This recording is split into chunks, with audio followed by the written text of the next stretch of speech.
tidak ada perkara-perkara yang bisa melegalkan penghinaan terhadap orang-orang. Tidak ada perkara di dalam syariat yang melegalkan merendahkan orang-orang. Tidak ada perkara di dalam syariat ini yang melegalkan untuk mencaci orang-orang. Mencaci maksiat silahkan, tapi untuk orangnya, nah ini hati-hati. Ini hati-hati. Bahkan jemaah dirahmati Allah, orang berbuat maksiat kemudian menyesal dengan maksiatnya, dengan orang yang taat kemudian berbangga sombong dengan ketaatannya, mana yang lebih baik? Orang maksiat tapi betul-betul sadar dengan maksiatnya, kemudian dia menyesal dan takut kepada Allah, ini lebih mulia daripada orang yang dengan ketaatannya berbangga sombong, merasa lebih hebat daripada orang lain. Kita lebih kaya, betul, kita lebih kaya, tapi lebih baik belum tentu. Rumah kita lebih besar, betul, rumah kita lebih besar, tapi lebih baik belum tentu. Mobil kita lebih bagus, lebih mahal, lebih mewah, betul, tapi untuk lebih baik daripada orang lain, stop dulu. Maka diajarkan di dalam agama kita bagaimana? Yaitu jangan pernah merasa lebih hebat daripada orang lain daripada perkara kebaikan. Abu Bakar As-Siddiq radhiyallahu anhu itu pernah didapati oleh Sayyidina Umar ibn al-Khattab itu dalam keadaan sedang memegang kuat lidah beliau. Dipegang kuat, dikeluarkan lidah tersebut. Sampai-sampai ketika Umar melihat keadaan daripada Abu Bakar tersebut, yaghfirullahu laka ya Abu Bakrin, tinggalkan apa yang kamu buat wahai Abu Bakar. Kenapa sampai sedemikian rupanya kamu melakukan dengan lisanmu? Apa jawaban Abu Bakar? Inna hadza awradani al-mawarid. Ini perkara itu betul-betul membuat saya susah di akhirat nanti.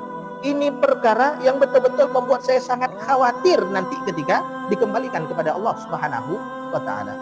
Ahsahullah wa nasuh. Perkataan kita ini banyak betul yang kita keluarkan. Saya baca-baca dalam sehari berapa banyak sih orang mengeluarkan kata-kata?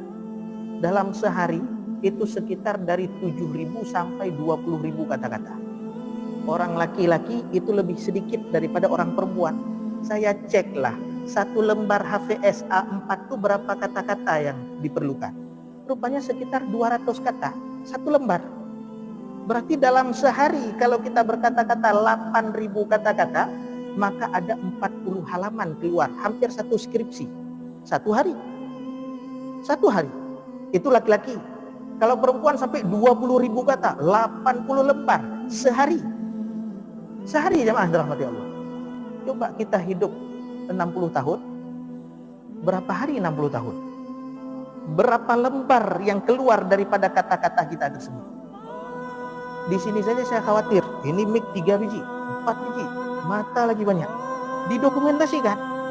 Betul-betul ketat dokumentasikannya. Bisa-bisa orang yang nggak suka cari-cari aib. Bisa-bisa orang yang nggak cari-cari kesalahan. Bisa saja. Ini baru 3 menit kita khawatir.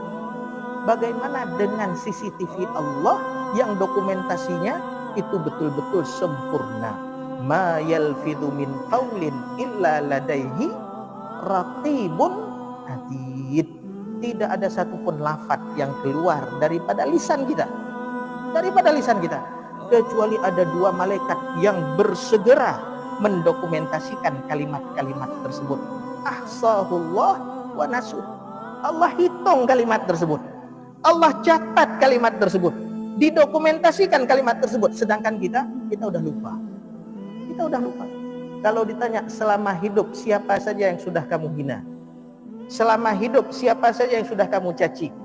Selama hidup siapa saja yang sudah kamu rendahkan? Selama hidup aib siapa saja yang sudah kamu umbar? Selama hidup siapa saja yang sudah kamu rusak hubungannya antara satu dengan yang lain gara-gara lisan kamu? Gak sanggup kita hitung. Kita lupa dengan apa yang kita lakukan, tapi dokumentasi Allah Subhanahu wa taala itu betul-betul sempurna dan lengkap. Apalagi di hari-hari ke depan ini kita akan mengadakan pesta demokrasi juga. Ada pemilu kada. Di situ kita memilih pemimpin. Maka jemaah dirahmati Allah Subhanahu wa taala, mencari dunia, menggadaikan akhirat untuk dunia kita saja itu jelek. Itu buruk. Kita mau menggadaikan akhirat kita untuk dunia kita, itu adalah sesuatu yang tercela. Menjual sesuatu yang mahal untuk mendapatkan sesuatu yang murah itu tercela. Itu untuk dunia kita. Lebih jelek lagi orang yang menjual akhiratnya untuk dunia orang lain. Bukan untuk dunia dia, untuk dunia orang lain dia jual kenikmatan yang dia punya. Dia jual sesuatu yang mahal yang dia punya untuk kursi orang lain. Nah, ini jelek betul. Kalau kita punya calon, kalau kita punya betul-betul orang yang betul-betul kita ingin pilih misalnya, maka jemaah dirahmati Allah, dengan cara-cara yang baik. Dengan cara-cara yang baik. Kalaupun tidak terpilih, kita menang di sisi Allah Subhanahu wa taala. Kita menang. Kenapa? Kita ikut jalannya baginda Rasulullah sallallahu alaihi wasallam. Kalau kita kalah, kalau kita menang, ya alhamdulillah, itu nikmat yang Allah berikan, dan tentunya itu pun ada perhitungannya yang nantinya akan kita pertanggungjawabkan di hadapan Allah Subhanahu wa taala. Maka jemaah dirahmati Allah, Rasulullah sallallahu alaihi wasallam orang yang paling baik lisannya, asdaquhum lahjah. Paling baik lisan Rasulullah ketika perang. Bayangkan jemaah dirahmati Allah, ketika